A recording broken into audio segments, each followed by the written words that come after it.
사람을 가르쳐서 인격적인 존재라 그렇게 말합니다.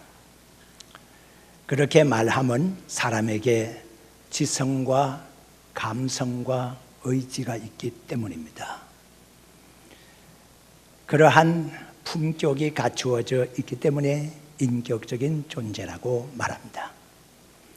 하나님의 피조물 가운데 인격적인 존재로서 사람 외에는 없습니다. 그런데 우리 하나님을 가르쳐서 또 우리는 이렇게 말합니다. 인격적인 신이라고 말합니다. 거기에는 하나님의 지성과 하나님의 감성과 하나님의 의지가 있음을 의미하는 것입니다. 우리가 하나님과 소통을 한다라고 했을 때의 그 의미 속에는 하나님의 이 품성과 우리의 품성과의 소통이 됨을 말하는 것입니다. 하나님의 지성이 인간의 지성과 함께 소통을 할 수가 있습니다.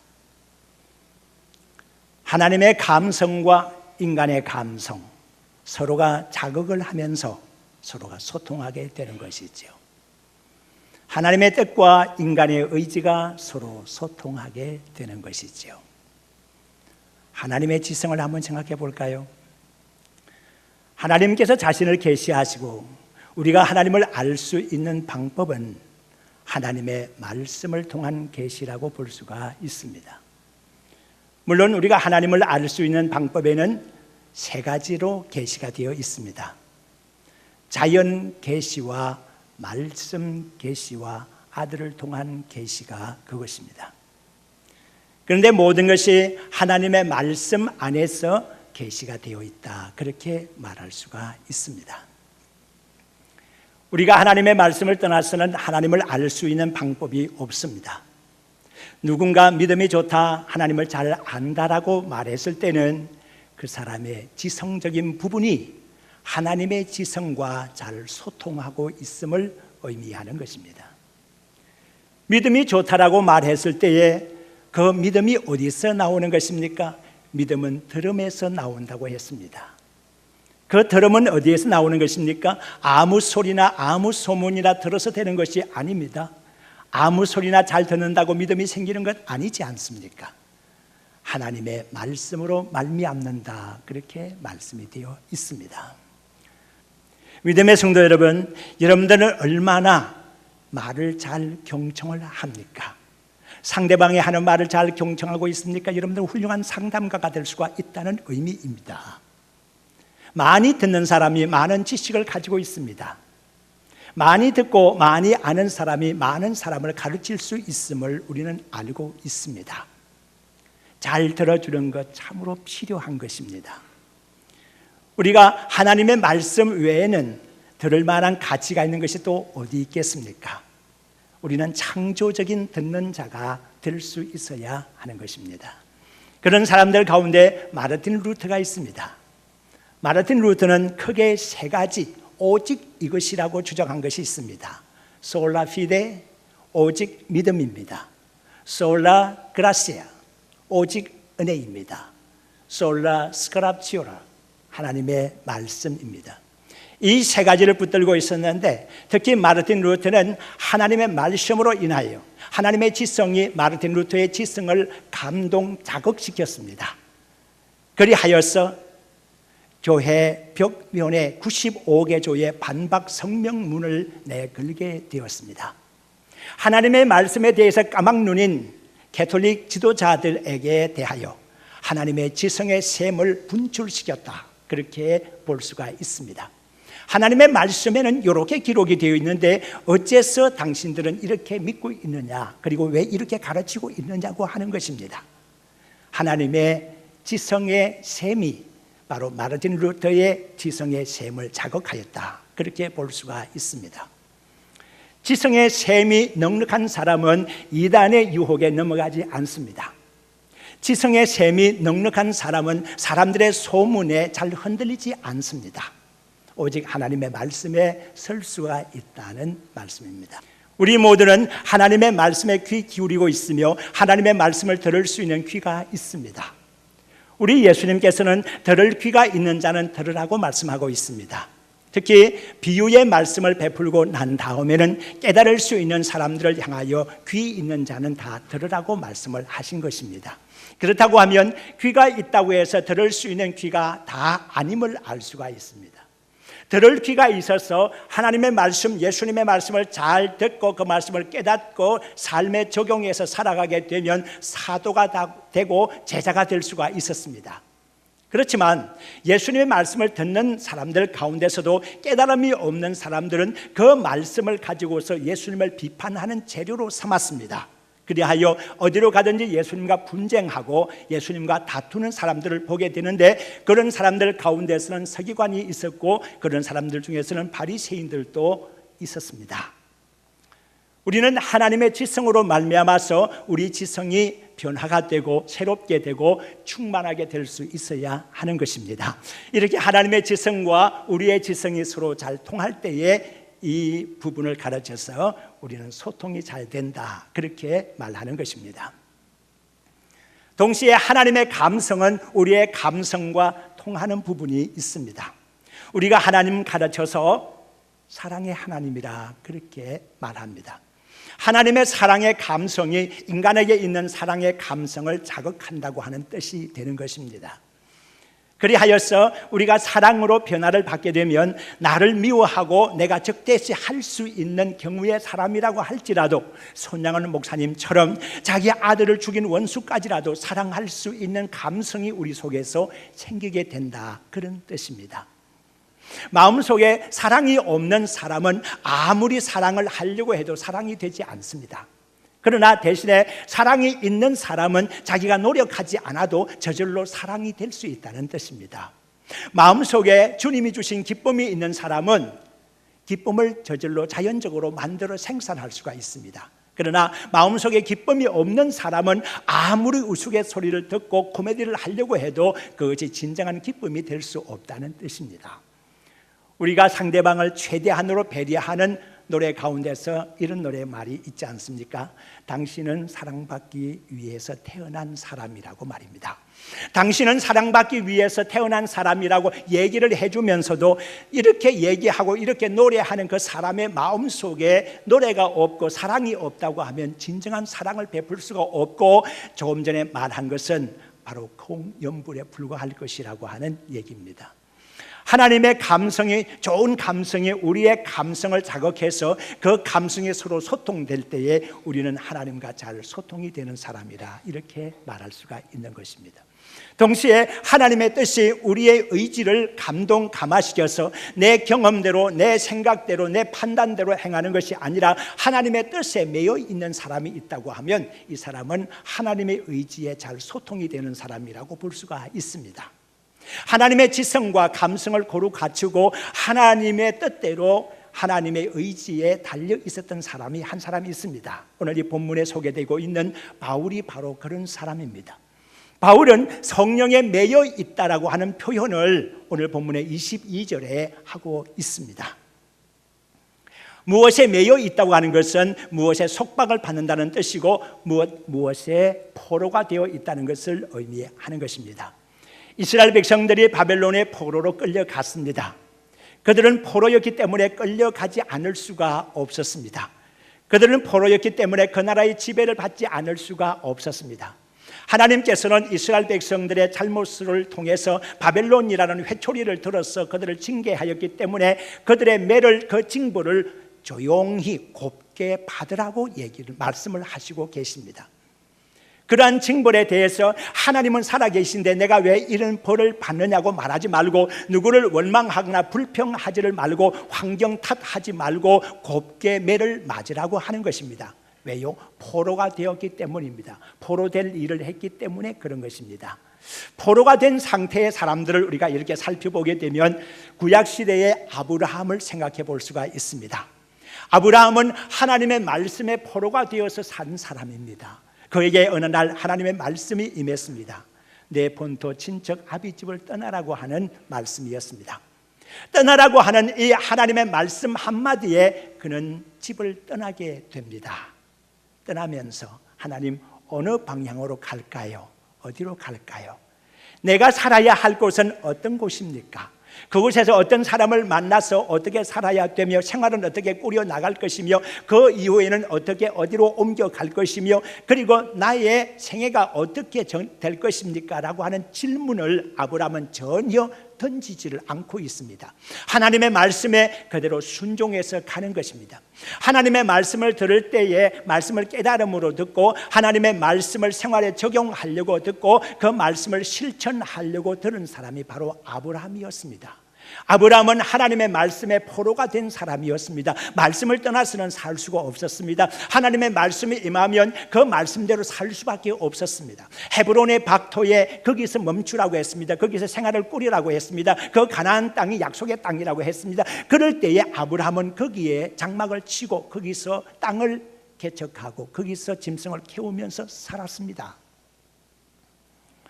아브라함 100세에 얻었던 약속의 아들이었지만 하나님께서 원하시고 바치라고 그렇게 말씀하시니까 하나님께 드릴 수가 있었습니다. 왜 그것이 가능했겠습니까? 하나님의 말씀에 매여 있는 사람이었기 때문에 그랬습니다. 하나님의 말씀에 포로가 되어 있는 사람이었기 때문에 그것이 가능했더라고 하는 것입니다. 요셉이라는 인물을 우리는 알고 있습니다. 요셉이라는 사람은 하나님의 비전, 꿈에 의해서 매여 있는 사람이었습니다. 그렇기 때문에 죽을 고생을 했습니다. 그것도 남을 통해서가 아니라 형제간 통해서 죽을 고생을 했습니다. 팔렸습니다. 그리고 억울하고 무고한 일을 당하고 감옥에 갇히기도 했었습니다. 그러나 누구를 원망하거나 불평하지를 않았습니다. 자기의 무고함을 변명하려고 하지를 않았습니다. 그리고 나중에는 잊혀지는 신세가 되기도 했었습니다. 그렇지만 누구를 찾아서 협상하거나 타협하려고 하지를 않았습니다. 왜 그랬습니까? 꿈이 있었기 때문입니다. 비전에 사로잡혀 있는 사람이었기 때문에 그랬습니다. 믿음의 성도 여러분, 여러분들의 비전에 의해서 사로잡혀 있는 사람이라고 그러면 절대로 현실에 의해서 환경 탓하거나 누구를 원망하거나 불평할 필요가 없습니다. 비전에 사로잡혀 있는 사람은 이와 같은 것입니다. 마찬가지로 바울 사도는 성령에 매여 있는 사람이었습니다. 성령께서 소아시아로 가라 그러면 소아시아로 갔습니다. 하나님, 소아시아에서 무슨 일을 만나게 될 것입니다라고 묻지를 않았습니다. 하나님께서 마게도냐로 가라고 꿈길에 손길을 한 번만 했어도 이 바울은 그 성령의 지시를 받아서 마게도냐로 갔습니다. 바울 사도는 다른 곳으로 가고 싶었지만은 성령의 지시함을 받아서 마케도냐로 가지 않았습니까? 그곳에 가서 무슨 일을 할 것입니까? 묻지를 않았습니다.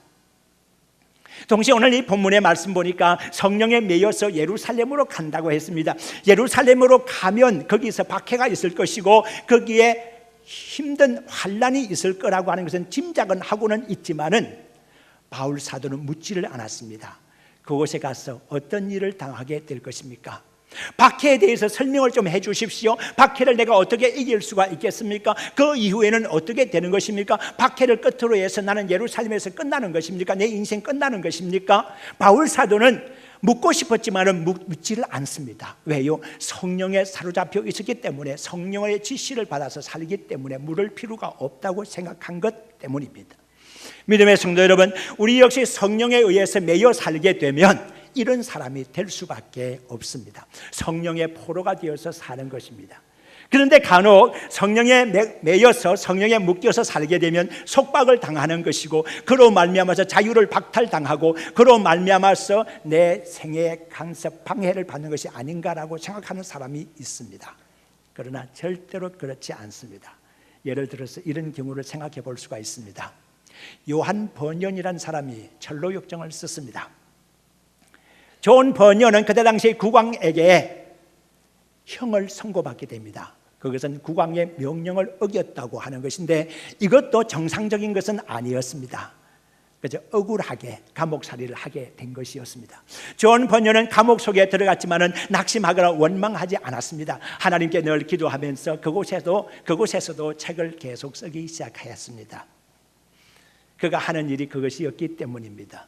그런데 어느 날 하루 가족이 심히 보고 싶어서 견딜 수가 없는 마음이 생겼습니다.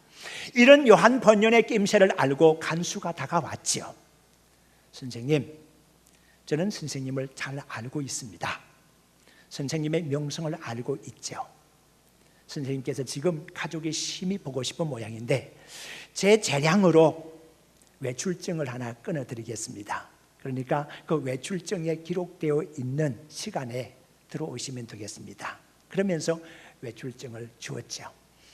요한 번연이 얼마나 좋았겠습니까? 하나님께서 나를 돌아보시는구나. 참 기쁘다. 내가 기도한 대로 됐구나. 내가 가족이 보고 싶은 것 못 견디는 것을 하나님이 아시고 내 기도에 응답을 해주셨구나. 그렇게 생각을 하면서 외출증을 받아가지고 기쁘게 단걸음에 집으로 달려가고 있었어요. 그런데 중간쯤 갔을까요? 성령께서 마음속에 이렇게 말씀하십니다. 번연아, 돌아가거라. 감옥으로 돌아가거라. 그는 집으로 향해서 발걸음을 계속 옮기면서 성령께 대화를 나누고 있습니다. 도대체 무슨 일입니까? 이렇게 외출증을 받아서 가족을 만날 수 있는 좋은 기회를 가지게 되었는데 왜 나를 돌아가라고 하십니까?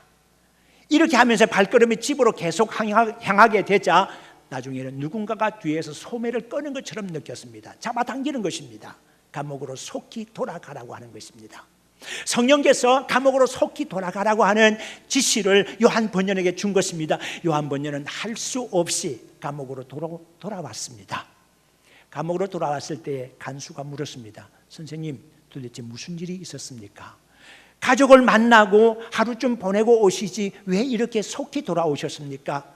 라고 말하니까 요한 번연이 하는 말이, 성령께서 나에게 그렇게 지시하셨기 때문에 나는 어쩔 수가 없었다. 감옥으로 돌아가라고 하셨다. 그래서 또다시 감옥에 갇힌 신세가 됐습니다. 그런데 놀라운 일이 그 일 후에 벌어지게 됐습니다. 그렇게 감옥으로 돌아온 지 몇 시간 지났을까? 왕이 행차가 있었습니다. 가까운 곳을 지나가다가 감옥을 둘러서 내 친구 요한 번연이 감옥 생활을 어떻게 하고 있는가 살펴보려고 왕께서 감옥으로 직접 나타나신 것입니다. 그리고 와서 요한 번연을 만나게 됩니다. 내 본심이 아니었네. 그러니까 조금만 더 견뎌주게나. 그렇게 얘기를 하고서 왕 그렇게 말씀하고서 나간 겁니다. 왕이 떠난 이후에 간수가 바들바들 떨면서 요한 번연 앞에 무릎을 탁 꿇었습니다. 성령의 지시하심이 없었더라고 하면, 그리고 선생님이 다시 돌아오지 않았다고 하면 내 목은 이미 날아가 버렸을 것입니다. 선생님 감사합니다. 성령의 지시를 받아서 살아가시는 당신 선생님에게 내가 오라 가라 할 수가 없으니까 선생님 알아서 가고 싶으면 가시고 오고 싶으면 오시고 마음대로 하십시오. 성령의 지시를 받아서 하십시오 라고 자유를 주었다는 것이죠. 믿음의 성도 여러분, 성령의 인도를 받는 사람은 이렇게 행복한 삶을 꾸려나갈 수가 있습니다. 성공적인 삶을 꾸려나갈 수가 있습니다. 성령의 인도를 받지 않는 사람은 어디로 가야 할까 헤맬 수 있습니다. 허둥거릴 수 있습니다. 그렇지만 성령의 지시를 받는 사람은 절대로 흔들림이 없을 것입니다. 이렇게 바울 사도는 성령에 매여서 사는 사람이다, 그렇게 볼 수가 있습니다. 그리고 그 말씀 다음에 말씀 보니까 예루살렘으로 가는데 나에게 무슨 일이 일어날는지 나는 모른다라고 하는 말을 바울 사도가 하고 있습니다. 우리는 여기에서 소박한 결론 하나를 얻게 됩니다. 그 결론은 뭔가 하면 성령은 점치는 영이 아님을 우리에게 가르쳐주고 계신 것입니다. 믿음의 성도 여러분, 성령께서 만약에 점을 치시는 영으로 우리에게 계시가 되어 있다고 그러면 성령께서 여러 가지를 소상하게 가르쳐 주셨을 것입니다. 예루살렘에 가면 이런 일이 있을 것이다. 누구누구를 만날 것이고 누구누구를 통해서 큰 박해를 받을 것이고 매를 맞을 것이고 그 일 이후에는 이런 일이 있을 것인데 너는 어디로 가라, 또다시 이렇게 지시가 있을 것입니다. 그러나 성령은 점치는 영이 아닙니다. 하나님, 이런 장사를 할까요? 저런 장사를 할까요? 라고 묻지를 마십시오. 하나님, 결혼할까요? 말까요? 그렇게 묻지를 마십시오. 우리 하나님께서 결혼하라고 하실 것입니까? 결혼하지 말라고 하실 것입니까? 그리고 동시에 여러분들은 저에게 그런 질문을 던지지 마십시오. 목사는 점치는 사람이 아니기 때문입니다. 오직 우리가 성령에 매여서 성령의 지시를 받아서 살아가게 되면 어떤 일을 당하든지 간에 그 당하는 일마다 하나님이 지시해 주시고 하나님께서 지혜를 주실 것이며 시험을 당한 즉 우리는 이길 수 있는 힘을 하나님으로부터 공급을 받게 될 것입니다. 지금 현재 많은 사람들이 메르스로 인하여 공포지경에 이르고 있습니다. 왜 우리가 이렇게 공포심을 느껴야 하는 것일까요? 공포 그 자체가 문제가 되는 것이 아니라 공포를 느끼는 감정이 문제라, 그렇게 볼 수가 있습니다. 공포감에 사로잡혀 있는 사람은 다른 일을 할 수가 없습니다. 그 공포스러운 감정에 사로잡혀 있기 때문에. 뇌에서 공포에 사로잡히게 되면 다른 모든 감성적인 부분과 모든 신경이 올스톱입니다. 그 모든 공포에 의해서 지시를 받기 때문에 다른 일을 할 수가 없습니다. 많은 학교가 휴교령을 내렸습니다. 많은 사람들이 자가 격리를 당하고 있습니다. 우리나라로 들어오려고 했던 관광객들의 발목을 잡고 우리나라를 관광하지 못하게 만들었습니다. 혹이 말합니다. 한국의 경제가 추락할 것이라고 말을 하고 있습니다. 그런데 많은 사람들이 느끼는 이 공포감, 그리고 생각하는 그 염려대로 이대로 간다 그러면 정말 우리가 망하는 것 아니겠습니까? 그런데 우리 하나님께서는 우리로 하여금 망하게 하기 위해서 메르스를 준 건 아니지 않습니까? 정신을 차려야 할 부분이 있기 때문에 우리에게 이런 것 역시 재난을 허락하셔서 우리나라로 하여금 정신을 차리게 만들고, 정치인들로 하여금 정신을 가다듬게 만들고, 우리로 하여금 다시 생각하게 하는 그런 시점이라고 생각할 수가 있습니다. 우리 하나님께서는 모든 것이 합력하여 선을 이루어 가게 하시는 분이십니다. 그래서 성령에 사로잡혀 있는 사람은 절대로 아무것도 염려할 필요가 없이 주님께 맡겨버리며 살아가는 것이다, 그렇게 볼 수가 있습니다. 무엇에 사로잡혀 살면 행복하겠습니까? 어떤 사람은 말합니다. 교회에 나와서 이렇게 교회 생활을 하다 보니까 아무개가 참 좋더라. 아무개는 믿을 만한 사람이고 나는 아무개가 하는 대로 따라하겠다. 아무개가 시키는 대로 하겠다. 그러면서 사람의 인기를 인정해주고 그 사람을 따라가는 사람이 있습니다. 사람의 매이기 말기를 바랍니다. 그 사람이 잘못되면, 그 사람이 실수하면 따라서 실수하고 따라서 자빠지게 되는 것입니다. 그러니까 사람에게 매여 있다는 것은 이렇게 허점이 많은 것이므로 사람에게 매여 있지 말기를 바랍니다. 그리고 동시에 돈에 매여 있어도 안 됩니다. 어떤 사람은 아침에 일찍 일어나게 되면 돈을 세면서 하루를 시작해야 기분이 좋다는 사람이 있습니다. 그리고 언제나 어디를 다닐 때에도 호주머니에 돈을 넣어놓고 돈을 만지작 거리면서 다니는 사람이 있습니다. 그리고 밤에 잠을 잘 때에도 돈을 세고 잠드는 사람이 있습니다. 그리고 꿈을 꿔도 돈 꿈을 꾸는 사람이 있습니다. 정말 돈 아니면 다른 것을 못하는 사람이 있습니다. 돈에 매여 있는 사람은 정말 사람값을 못하는 사람이다. 우리가 돈을 이용하면서 살아야지, 돈을 사용하면서 사는 사람이 되어야지 돈에 묶여서 돈의 노예가 되어서 살면 되겠습니까? 그런데 세상 많은 사람들은 이렇게 살아가고 있더라는 것입니다. 부귀와 영화도 마찬가지입니다. 이 모든 것을 골고루 잘 느껴보았던 사람이 바로 솔로몬 아니었습니까? 솔로몬이 쓴 책들을 한번 차례로 살펴보십시오. 아가서가 있습니다. 잠언이 있습니다. 그리고 전도서가 있습니다. 아가서는 그가 젊었을 때에 쓴 것입니다. 한창 혈기방장할 때에, 연애할 때에, 사랑하는 감정이 막 솟아오를 때에 쓴 것이 바로 아가서라고 볼 수가 있습니다. 그가 장년이 되었습니다. 하나님께서 지혜의 영, 지혜의 마음을 주셔서 잠언서를 쓰게 하셨습니다. 장년 때 기록한 것입니다. 그런데 놀라운 부귀영화를 다 누리고 난 다음에 말년에 쓴 것이 무엇입니까? 전도서입니다. 이런 것 저런 것 다 누려보았지만 해 아래 하는 모든 일들이 다 헛되고 헛되니 헛되고 헛되다로 하는 것이 바로 솔로몬의 전도서에서 나오는 것입니다. 이런 저런 것 다 메워 보았고 이런 저런 것에 다 포로가 되어 보았던 솔로몬, 나중에는 허사가를 부를 수밖에 없었던 사람이 솔로몬이었지 않습니까? 그렇기 때문에 세상에 그 무엇에 매여 있더라도 행복할 수가 없습니다. 이제 우리는 오직 성령에 매여 있기를 바랍니다. 성령에 매여 살면 행복한 사람이 될 줄로 믿습니다. 이 바울 사도는 성령에 매여 있기 때문에 성령이 지시하는 바에 따라서 움직이는 사람이었고 성공적인 삶을 산 사람이었다고 볼 수가 있습니다. 우리 역시 성령에 매여 살면 성공하게 될 줄로 믿습니다.